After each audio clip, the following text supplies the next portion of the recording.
Hello everyone, thank you for joining me again and welcome to any new viewers. This is To The Point English with Ben. I'm Ben, and in this video, if you watch it to the end, you will learn 10 useful English idioms.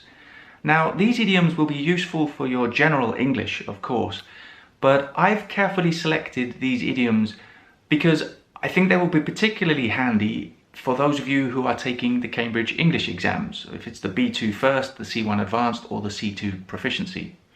Because there are a lot of idioms in the English language and you cannot learn them all, that's impossible. But it's very useful to learn a few that you can use in many situations in the exams.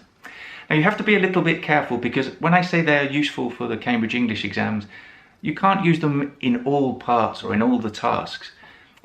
It's probably common sense, but it's not a good idea to use idioms in essays too much. Some idioms you can, but generally they're a little bit too informal, a little bit too colloquial.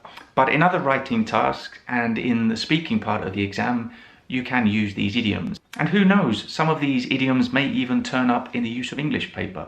Okay, so without further ado, let's cut to the chase with the first idiom.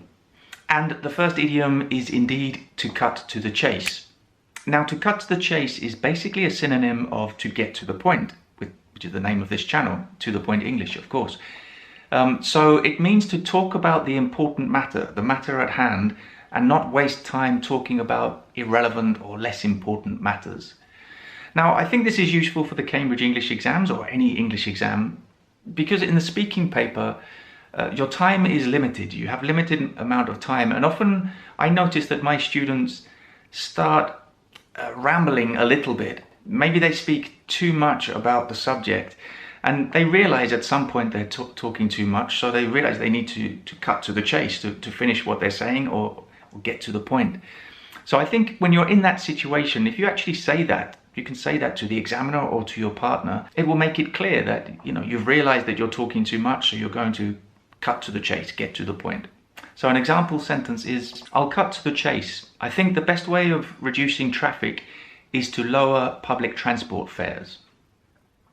Okay, so obviously in this situation, the speaker will have said many things before. This is out of context, of course. But imagine that the speaker has been talking about different ways to reduce traffic, and then they realize, okay, I've been speaking too long, so I need to cut to the chase. And they get to the important matter, the conclusion, really. Okay, let's look at the second idiom today. To sit or be on the fence. This is quite a common idiom. We use it in many situations, but it basically means to avoid or to delay making a decision or taking sides in an argument, for example. So again, in the speaking exam, maybe you'll be discussing in the collaborative task with your partner an issue, and you need to come to a decision, but you really just don't know. And it's okay, that's okay, as long as you express it in a fluent and natural way. So the example, to be honest, I'm on the fence on the issue of social media use for children. It can have its pros and cons. Okay, so this person is on the fence, or they're sitting on the fence, you can specifically say that, about this issue, because it's very difficult to decide and they're avoiding taking a decision. We can also use the expression when you're referring to someone else. You can say, come on, don't sit on the fence. Make a decision, take sides, don't just sit on the fence. And the third idiom I have for you today is to bite the bullet. Bite the bullet. Now this is when you finally do something which you really don't want to do. So maybe you've been putting it off or delaying it for a long time, but finally you have to do it. You have to bite the bullet. So I think this is very common, right? We often delay things that we don't want to do. We avoid it in many ways, but in the end there's no way, and you just need to bite the bullet. So an example sentence is, she's always putting off taking the exam. She needs to bite the bullet and register now. Okay, so I know a lot of you are thinking about taking an exam, you're preparing now, and a lot of you are probably putting it off because you don't feel ready, and you'll probably never feel ready. At some point you need to bite the bullet and just do it. Register and then take the exam. And idiom number 4 today is the last straw. The last straw. We can also say the straw that broke the camel's back. In fact, I think the last straw comes from that expression, the straw that broke the camel's back, but it's a lot shorter, of course, so it's more common in conversation.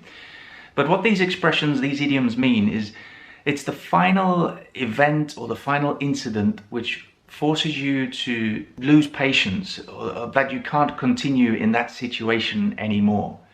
So if you think a camel, which is carrying a lot of straw, so on its back, and a straw is very light, it doesn't weigh hardly anything, but there has to be one straw, one final straw, finally breaks the camel's back, so the camel can't support it anymore. So it may be something very little, but it's combined with all the previous straws, it's enough to break the camel's back. So that's in a metaphorical sense. In real situations, it's when it's just one act or one event, one incident after many of a series of events that forces you to lose patience, or that you can't continue with a particular situation.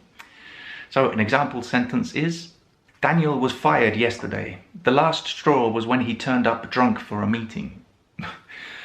Okay, so this guy Daniel had obviously done many things wrong in his job before, had many reasons to be fired before, but maybe his boss was, forgiving him and giving him some time.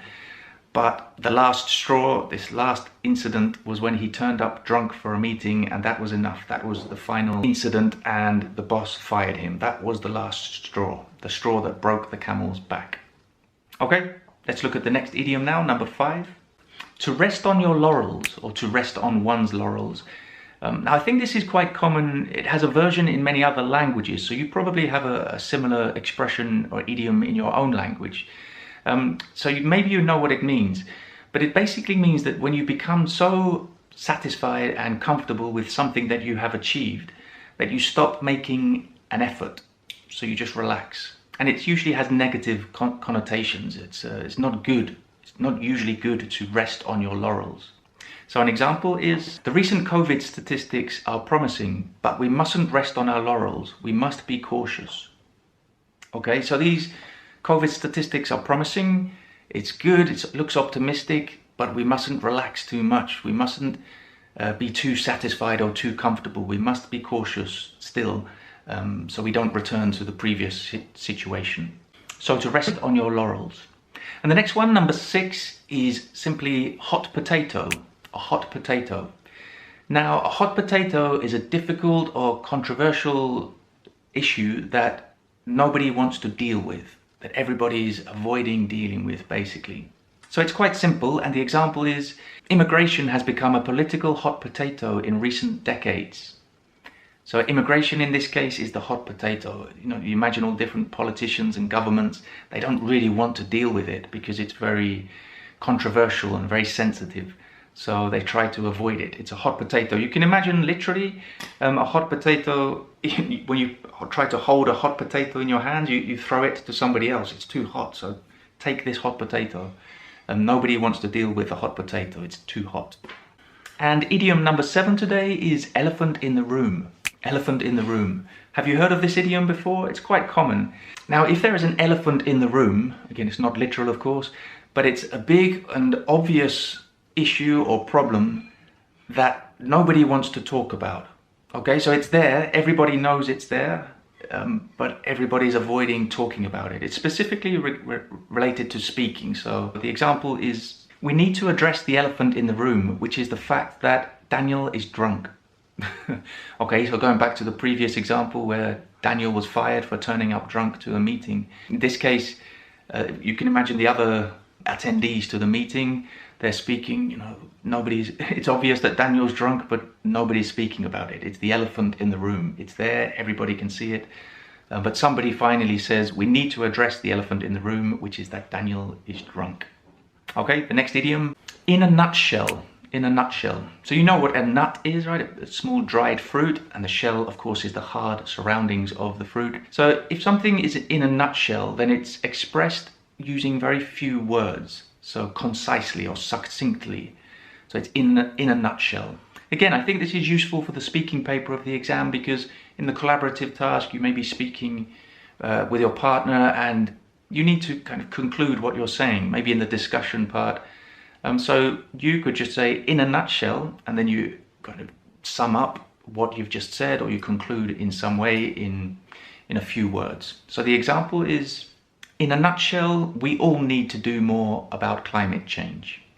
Okay, so maybe in this case you've been talking about all the different measures, all the different ideas to combat climate change, but finally, to conclude the conversation, in a nutshell, so in a concise way, we all need to do something about climate change, so it's everybody's problem. Okay, so idiom number 9 now. Can't see the wood for the trees, or not be able to see the wood for the trees. So this is when you're so involved in the details of a situation that you can't see it clearly or understand it clearly. And this is quite common. I mean, often we're so involved in the details, we have so much information that it's very difficult to see the realities of the situation, because we're in the middle of it and we're bombarded with all these details and information. So the example sentence is, we get so much news and information these days that it's hard to see the wood for the trees. So you have all this information coming at you all the time that you can't see clearly. You can't sort of step back and see the wood for the trees. So in English, the wood can be a material, but wood is like a small forest, a group of trees together. So you can imagine when you're in the middle of this wood, the forest, the small forest, you just see lots of trees, but you can't see the wood. You need to step back to see the wood. When you're in the middle, it's just lots of trees, but when you step back, it's a wood. So again, you can see the literal meaning to infer the more figurative meaning. Too much information, too many details, you can't see the reality clearly. Okay, the last idiom now, number 10. To twist someone's arm. Now this means to convince someone to do something they probably don't want to do. So you can imagine twisting their arm, that can be painful. You're really trying to convince them to do something. And again, for the speaking paper, often you have to try to agree to come to a conclusion, but often you don't agree, you disagree. In fact, I often recommend in the Cambridge English exams to disagree, even if you don't really disagree, because if you disagree, you have more things to say. You're not just repeating what your partner has said. So yeah, I recommend you disagree. But you can try to twist your partner's arm, but if you can't, then you just have to accept that. So an example sentence is, I can see I'm not going to twist your arm, so we're going to have to agree to disagree. Okay, so the person has tried to convince their partner, but it hasn't worked, so they just agree to disagree. Okay, so I hope you found those idioms useful. Again, as always, use them in context. Think of your own examples, personal examples with an emotional connection. It's much easier to remember something when it has an emotional connection. And why not share your examples in the comments below so you can see other people's examples and practice yourself. It's a really good way, a really good opportunity to practice. Okay, I'll see you very soon for another video. Take care. Bye.